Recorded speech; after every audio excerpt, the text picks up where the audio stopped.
Divine Mother, my Divine Mother, Divine Mother, my Divine Mother.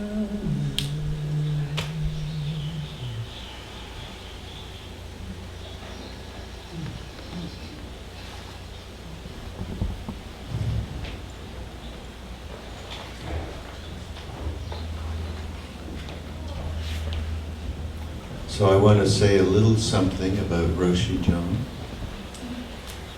before I ask her to respond to this question. I met her in Santa Fe. I used to live in Santa Fe, and I met her many, many, many years ago. And of course I've known Roshi has a wonderful organization called Upaya Foundation, and she is an abbot of the monastery, and she has been doing this work since the mid-60s, and has, many of you know, if you've looked at her bio, I don't really have to say anything about her accomplishments. But my initial, I've never told you this, so my initial encounter with Roshi was fierce. I guess Ramdas and I were doing something in Santa Fe, and she was part of it. And I forget what went wrong, but something went wrong, and I shared. we felt the wrath of Roshi.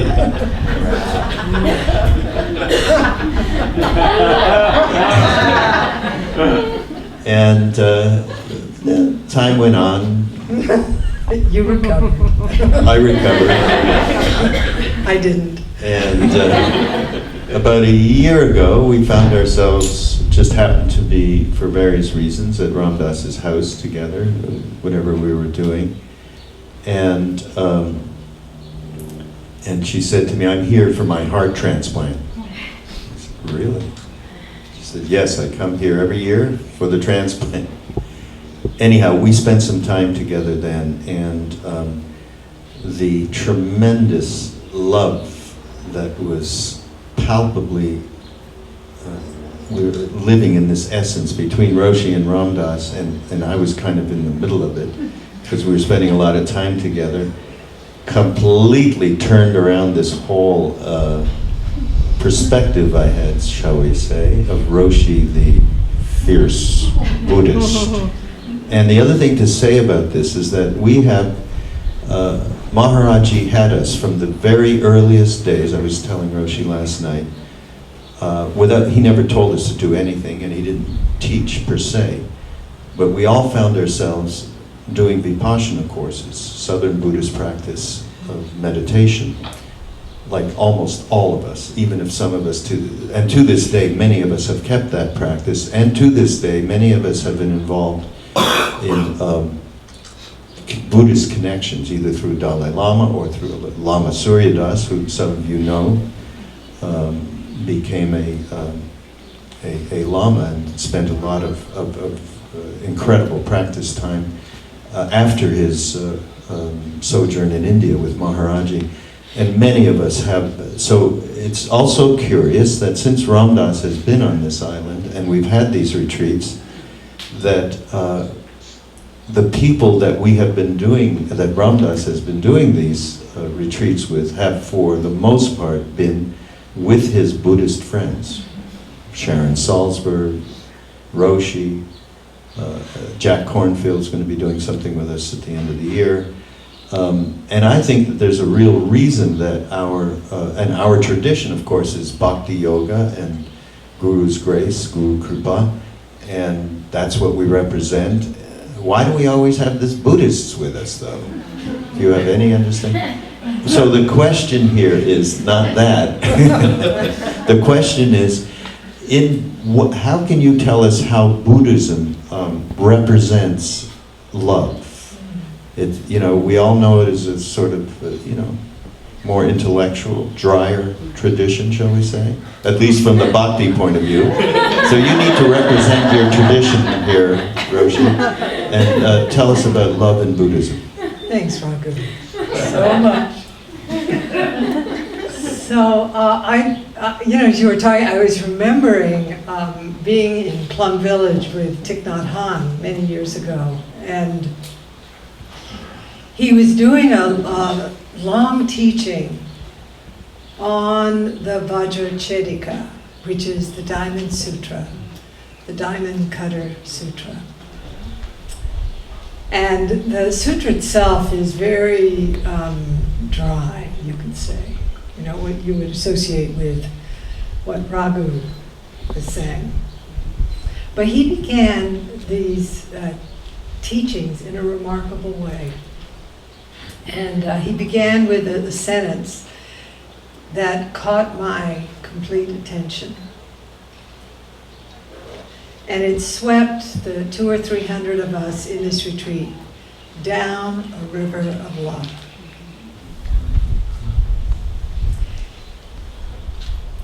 So we were all there sitting in the Dharma Nectar Hall. It was hotter than the hinges of hell. He comes out with his, sort of Buddha field emanating. The guitar has been playing. There's all this kind of feeling of slowness and kindness in the room. He picks this little cassette recorder out of his pocket and he said, it's August 1st, 1990 something. And he put his little cassette recorder down. Anybody seen him do that? Well, this is how he used to do it before, the technology got a little more advanced. And then he looked out with this very blissful gaze and he said, I met her when I was 22. And the 200 or 300 of us in the Dharma hall were like, what? Wow, that's really far out. Tell us more. And at this time, the war was raging in Vietnam. There was the North, and there was the South. And there was America. And there was all of the anger and confusion on the part of people like us. And then he said,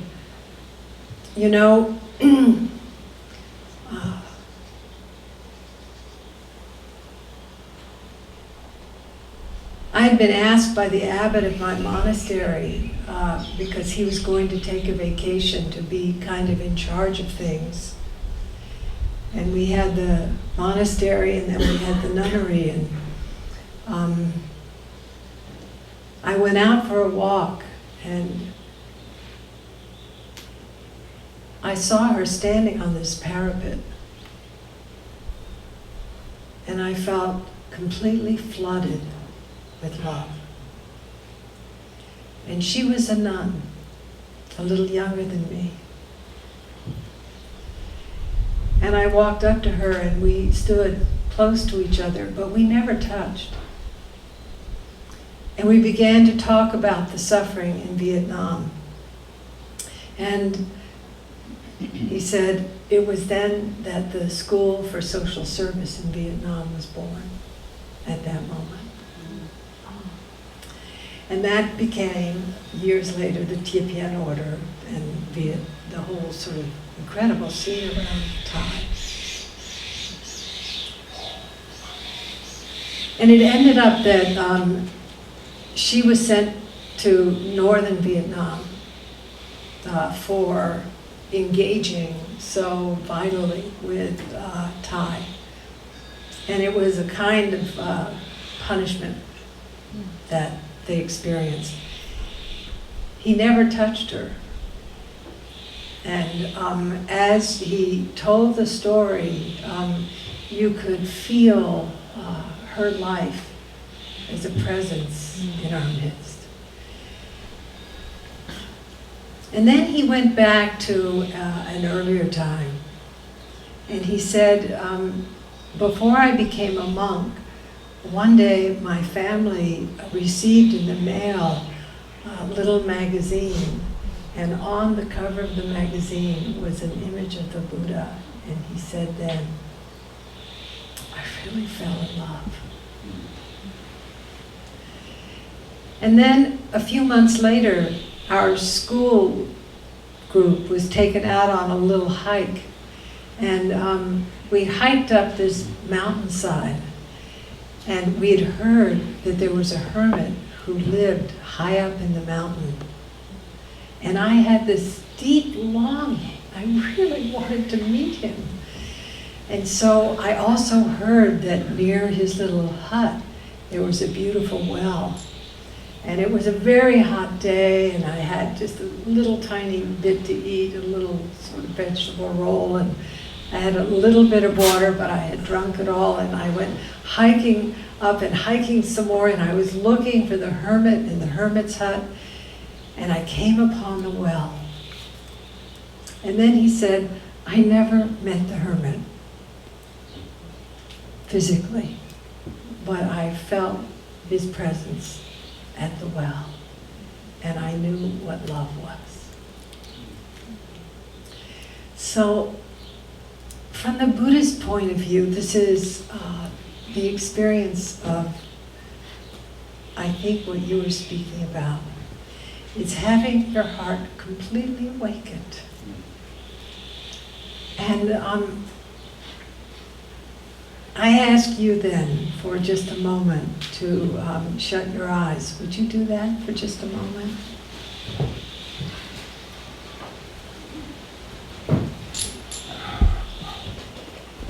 And in the next breath, really let yourself drop into your body. This precious human body.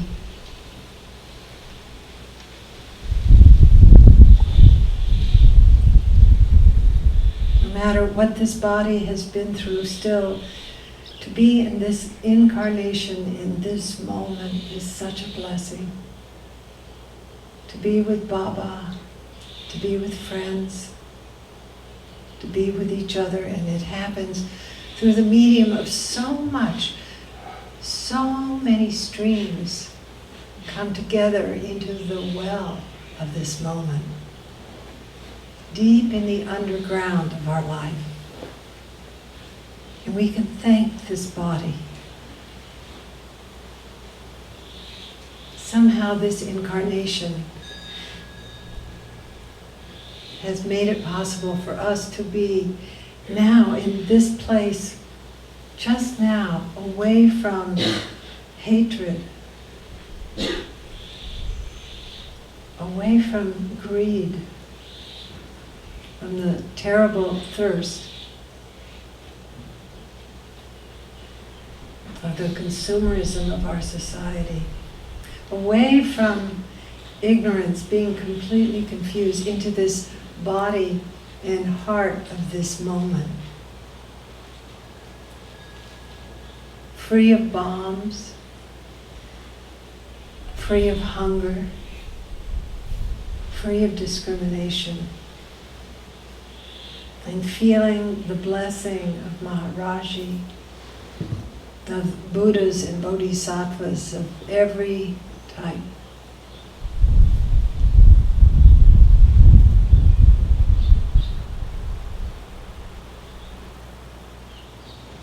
And I ask you for one moment, just for a moment, remember, no matter what age or in what circumstance, the first time that you felt touched by love.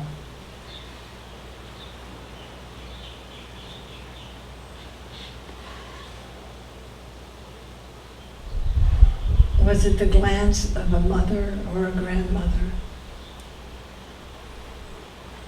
Was it a pear in the summer underneath the pear tree where you were sitting, and just the perfume from the pear or the feeling of the ripe pear in your hands?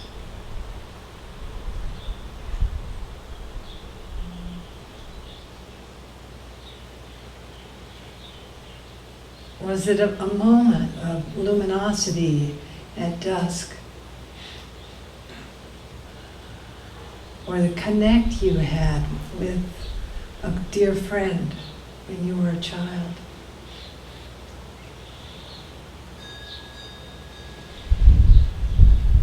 Or the gaze of your dog or cat, which was so undefended. So what was it for you? Just rest in that moment. And remember how your body felt at this first arising of conscious love.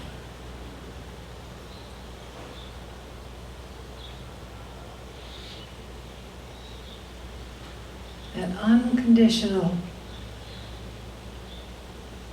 sense of mystery, of blessing, of gift.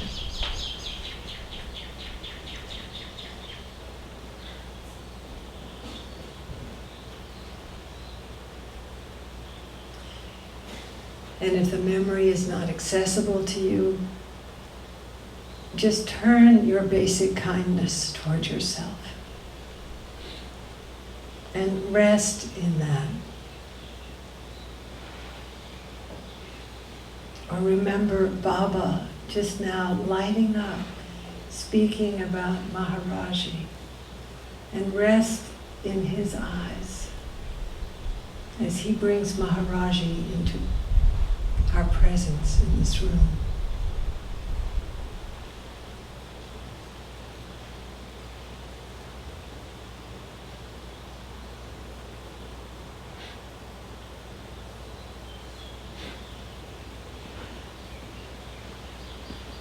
And think of this like Thai did, is the hermit's well, with the nourishment, the coolness, the freshness.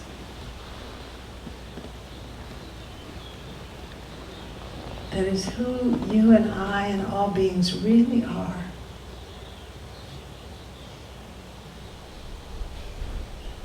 And when the little self kind of pokes in there, you can just say, "Hi, old friend, I know you." And come back to breath in the body. Remembering who you really are.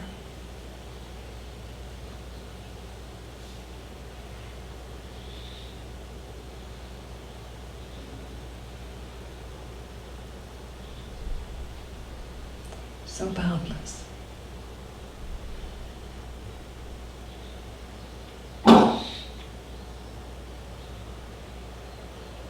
Deeper than your personality.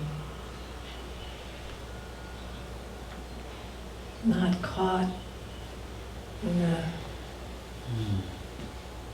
strains of your identity, but just in a state of relaxation and ease. Boundless kindness.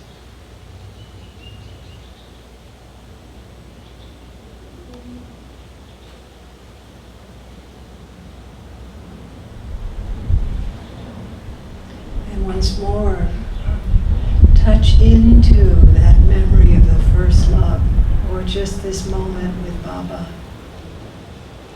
invoking Maharaji.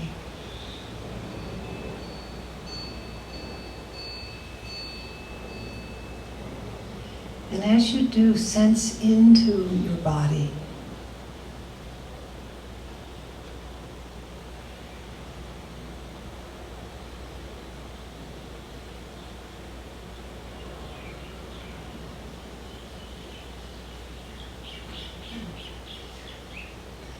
And then whatever qualities are present for you that are characterized by a sense of blessing, on the exhale, let all the goodness of your first love flow out toward all beings everywhere.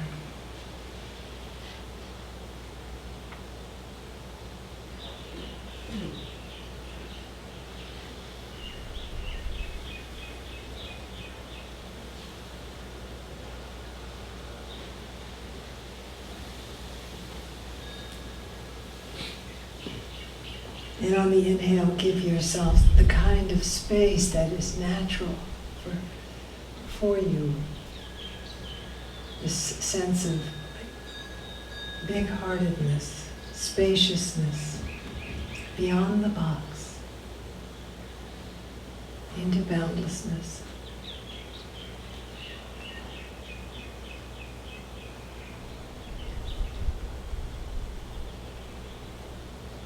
And on the exhale, send kindness, if you will, the nectar of first love into the world.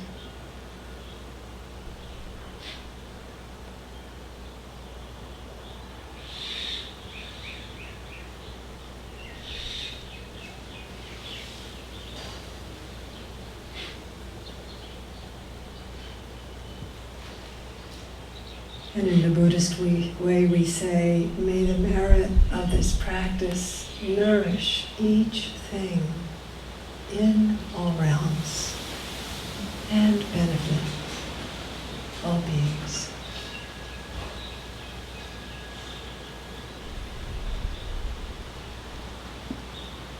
So thank you for the practice moment. Thank you. So, Raghu, so often we try to wrap words around our experience and the narrative self, which is really, an important part of our whole life, the stories, the sense of meaning and purpose. They give us a kind of grounding for us moving beyond the story into this sense of boundlessness.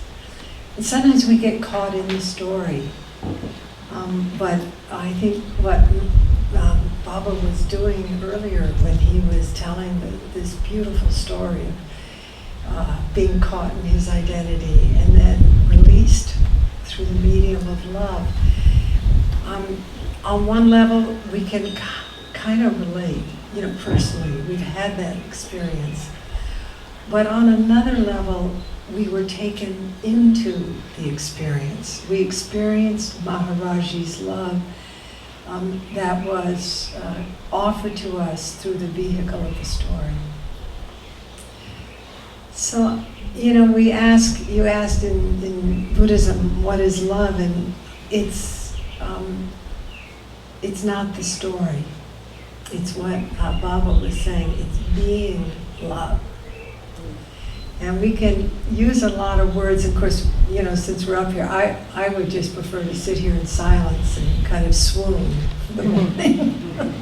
but I think there's an expectation for some vehicle. The vehicle in this case is story and language. But the thing that so touched me about this morning, even those of us who know the story, is that we were transported past the story into the actual experience.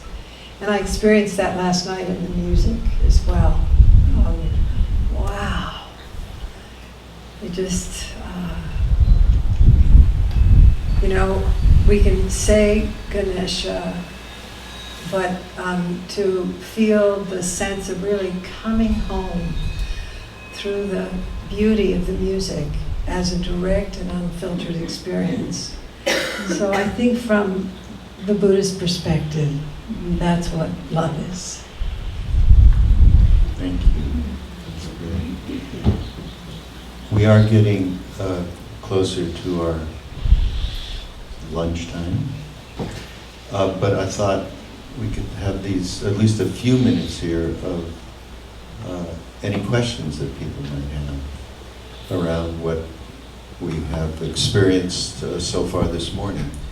So Mike is going to go around with a microphone, and we also have questions from people who are online, and we can ask a couple of those, but I think it's fair to say let's start with our physical audience. Anybody have a question?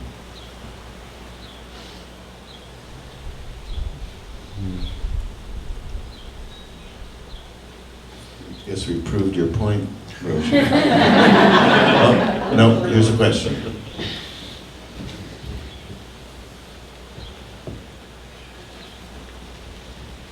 This is from Ramdas. Looking back, how does time seem to you? You said 40-some years ago. So time does such funny things next to the mind. From your seat now. Well,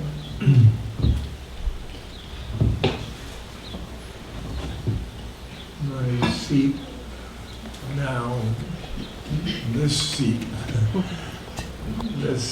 that is my seat.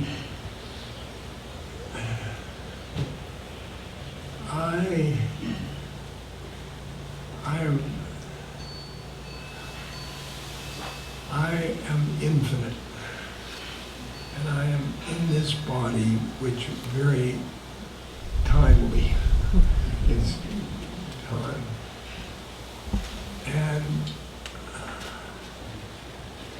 And Maharaji's infinite, and we just hang out together. He's jumped on another plane. He's left his body, but there's nothing that's changed. I don't touch his feet or thing, but so what? So what? I don't go to India. Not right here, right now, right here, and he and I are infinite, and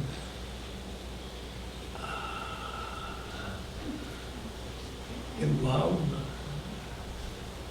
So I'd say, and you know, I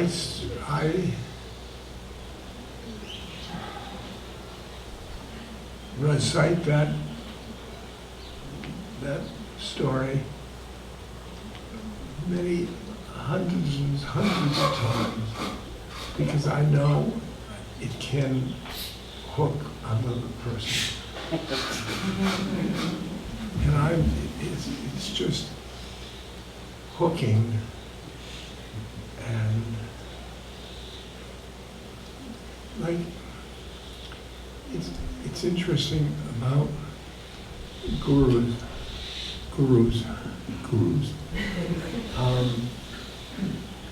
In India, they say you don't seek the guru seeks you. And I felt caught by him in his net. And I've seen many people caught from movies, from books, from lectures. Somebody's coming and meeting me, and I'm just looking over my shoulder quite, there's Maharaji. He wants that person. He wants that person. And wants for love. And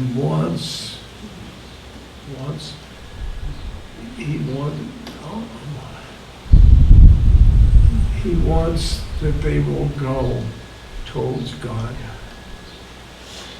It's not like I want a devotee, but it's, and so, and you, all of you,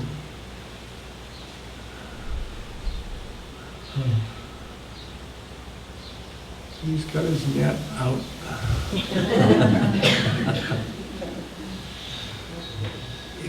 If you, the little feeling of love, and the spiritual love. Yum, yum, yum, yum.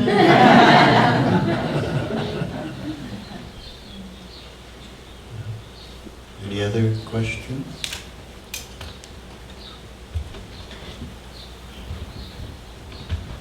Thank you, Ramdas, Roshi. I don't care who answers it.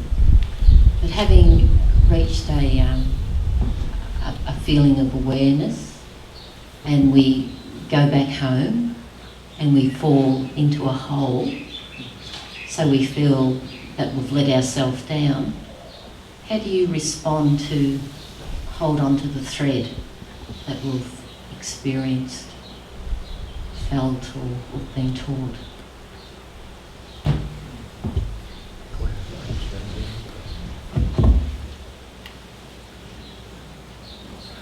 I'm happy to repeat the question for you.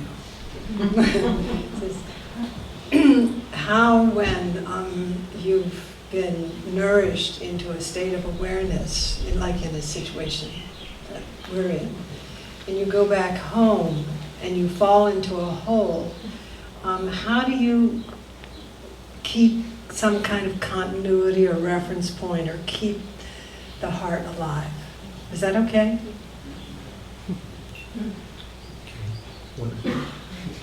Well,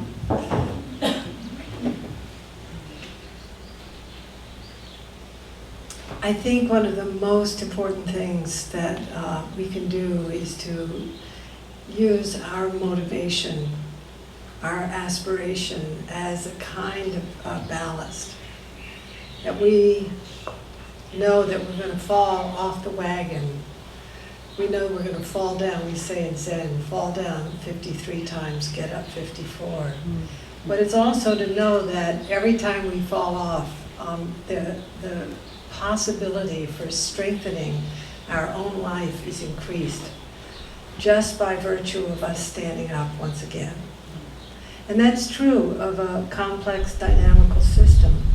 What we found out from systems theory is that systems that break down and learn how to repair themselves at a higher order. So they become stronger as a result of breakdown. I mean, a system that doesn't break down becomes moribund. It's dead. I mean, the point is we fall off the wagon and we stand up again. And so one of the things that we are asked to do is to reappraise the falling down process. It's more like, oh, I got stroked. And I laughed at. I have to just add, when I said I got screwed, I didn't mean it that way. Whichever way you might have interpreted that. It was that I also fell down and shattered my leg. And you have a plate and a screw and pins and all this stuff. And even at the time, I saw it as this incredible gift. It changed my life, somewhat. Deb's laughing, who was in the Himalayas with me last year. But it did change my life. It got me to stop and go within. And I never cursed the situation, though my bikini days ended as a result of the surgery. But it was more like, wow, that was really an amazing experience to go through. So for me, it's coming back to that capacity to reappraise and to remember who you really are, which is in the context of our practice.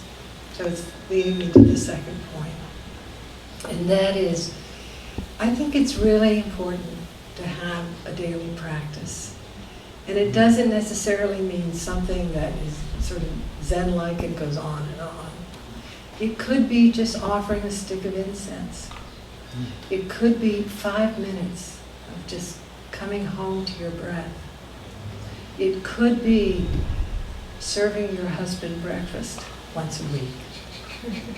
You might do it 7 days, I don't know. But, it's something that is a resource for you, that brings you back home, that is, that for me, it has to kind of happen at the same time of day, every day, so that my preferential mind gets put aside, and I just do this no matter what. So it's like that. It's a touchstone. It's a coming home. It's a way to drop in. So one is to remember who you really are and why you're here. Which is, from the Buddhist perspective, it's to awaken in order to serve others, awakening. And two is to, when you fall down, know that's a gift too. Standing up gives you strength. And the third is, have a practice. Have a place where you come home. Yeah, something like that. Is that okay, Baba?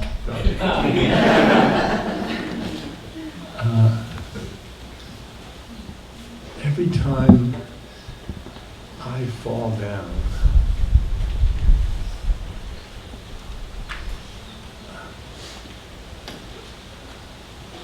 the hole that I fell into was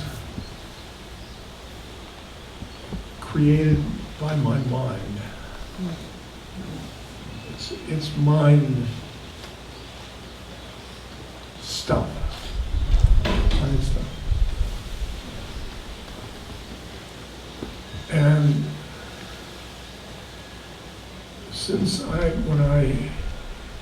we have ego, and then we have the real self,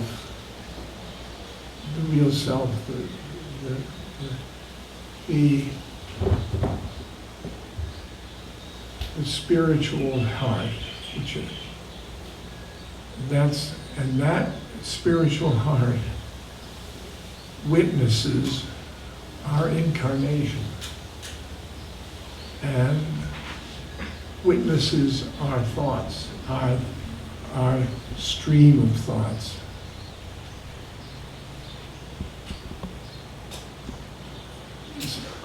And if you can identify with the witness,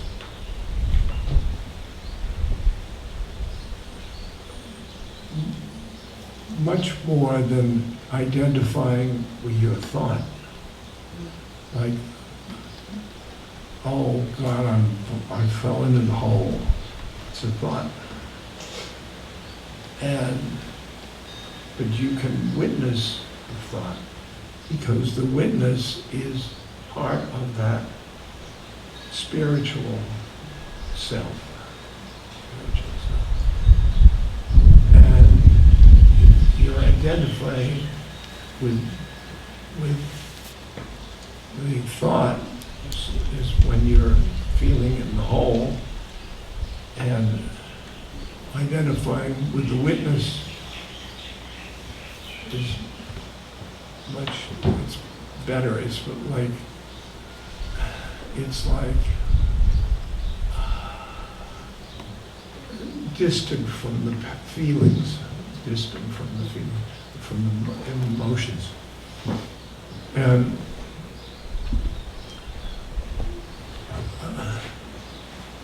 when I find a hole in the mind, my thoughts,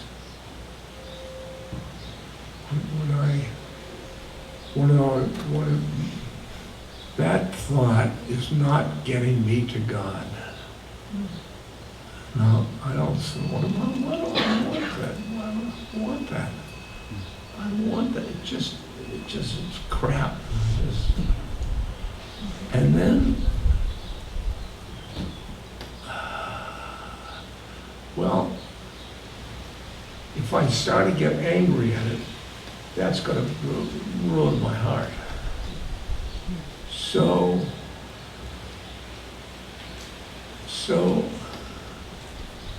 I love it to death. I love it to death. I love it and love it to death. So I love my foibles. I love my falling off So in a way, it deepens my love.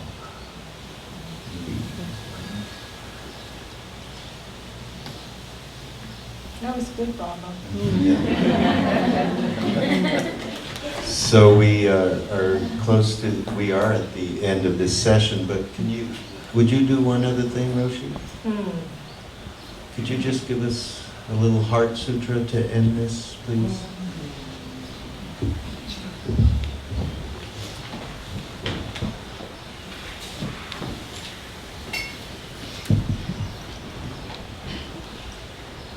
Kate, Kate, Hara, Kate, Hara Sangate, Bodhisvaha.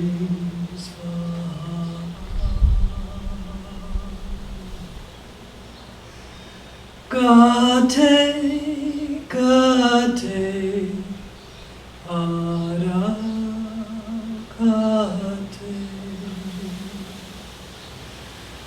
Hara Sangate Bodhisvaha.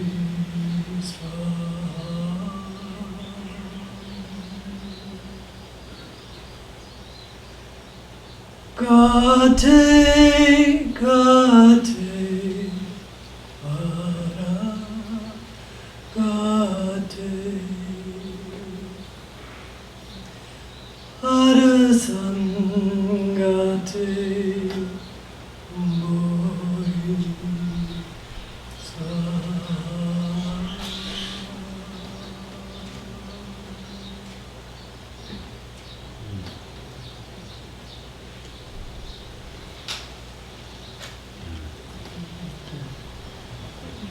Thank you. Thank you, everybody. We'll